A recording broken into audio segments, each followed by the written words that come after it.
Alors bonjour, Céline Rouge. Vous avez été plus de 33 ans chez les Témoins de Jéhovah, vous êtes né dedans. Alors j'aimerais vous poser quelques questions pour un reportage.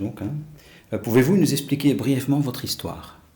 Oui, bah, comme vous l'avez dit, j'ai fait comme Obélix en fait. Je suis tombée dedans quand j'étais petite, donc j'ai connu que ça. Donc ma mère, elle était enceinte quand elle s'est fait happer par les témoins de Jéhovah. Et donc j'ai été éduquée que dans cet esprit-là, où c'est la vérité, tout le reste est mauvais, Dieu va venir bientôt, et avec beaucoup, beaucoup de culpabilité aussi dans tout ce qu'on fait. Et comment s'est passée votre sortie? Alors donc moi quand je suis sortie, j'étais mariée, j'avais 3 enfants, donc la dernière qui était encore très très petite, je crois qu'elle avait 1 an. Elle s'est passée très très mal, dans le sens où pendant 1 an et demi, notre famille a été déjà mise sur le côté, maltraitée pendant de différentes façons, parce qu'en fait on ne voulait pas que nos enfants aillent seuls avec un homme.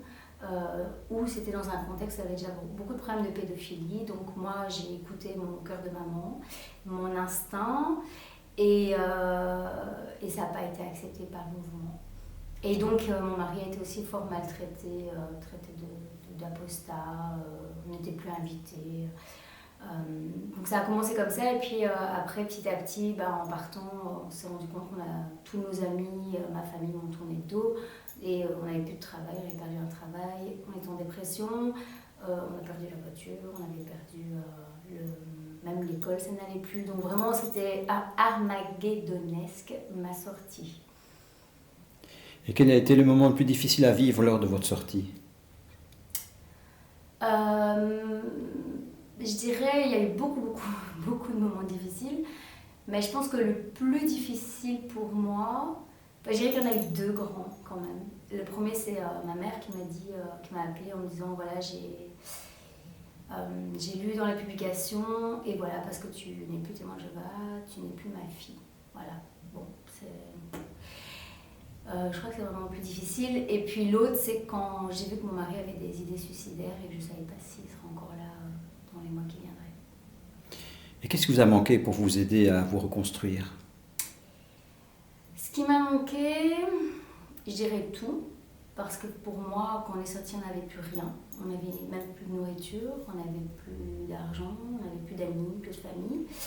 Et quand on a demandé de l'aide dans le centre public, ils étaient très gentils, mais comme c'est une machine administrative, il n'y a pas vraiment d'urgence. Donc il faut attendre 1 semaine avant d'avoir un colis alimentaire. Pour 5, c'était pour manger pour 1 jour et demi, quoi. Donc matériellement, c'est sûr, mais c'était pas le plus important, même si c'était quand même insécurisant. Et effectivement, le psychologue qui vous dit oui, je peux vous recevoir dans 3 mois, dans une urgence. Donc en fait, on n'a rien eu. Donc tout, je dirais. Avez-vous encore des séquelles? Euh, je- oui, même si ça fait 6 ans que je travaille sur moi, sur les traumas, avec mes enfants aussi pour les aider à se reconstruire. Les séquelles, c'est quand même de ne pas avoir de famille, ni maman ni papa. Mais les amis, à la rigueur, je dirais, ça va encore, parce que pour moi, c'était pas de vrais amis. Et puis, professionnellement, c'est quand même des séquelles, puisque j'ai pas fait d'études supérieures, mais j'ai repris des études, donc voilà, il faut voir. Ça dépend comment on le voit. Est-ce qu'il y a des choses que vous regrettez de votre vie passée dans ce mouvement? La nostalgie que j'ai, en sachant quand même de manière très rationnelle que c'est du fictif, c'est le côté attachement fusionnel que je pouvais avoir, dans le sens où si j'avais un problème, je pouvais tout de suite demander de l'aide à quelqu'un, je pouvais être écoutée, je pouvais appeler des personnes. Ça n'a pas été comme ça tout le temps, mais ces périodes où ça a existé étaient assez intenses. Alors, c'est un regret, oui, d'un côté, mais de l'autre côté, je sais que c'est pas du réel. Donc voilà. Et qu'est-ce que vous devenez maintenant? Maintenant, en fait, j'ai fait tout ce que j'avais pas le droit de faire quand j'étais petite. Donc, j'avais envie d'être psychologue ou maîtresse d'école. Comme les études secondaires supérieures sont prohibées pour la plupart, maintenant j'ai repris les études. Je suis coach de vie, je suis thérapeute, je suis formatrice. Et je suis cofondatrice d'une ASBL qui aide les personnes à sortir de l'emprise. Donc finalement, tout va bien. Donc vous êtes heureuse maintenant alors? Oui. Que diriez-vous aux personnes qui hésitent de sortir de cette emprise? Je dirais que je les comprends, parce qu'en fait, le but d'une emprise, c'est qu'on vous empêche d'en sortir. Mais je dirais que ça vaut la peine, parce que soit vous décidez toute votre vie de subir, et c'est votre vie, j'appelle ça des morts vivants. Je pense que j'étais mort vivante pendant 33 ans.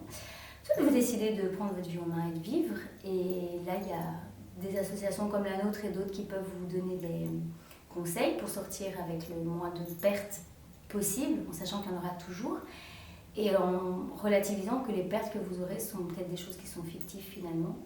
Donc j'aurais envie de leur dire que je suis derrière leur cocon, et j'ai envie de leur dire deviens un papillon, parce que finalement mourir chenille c'est un peu con.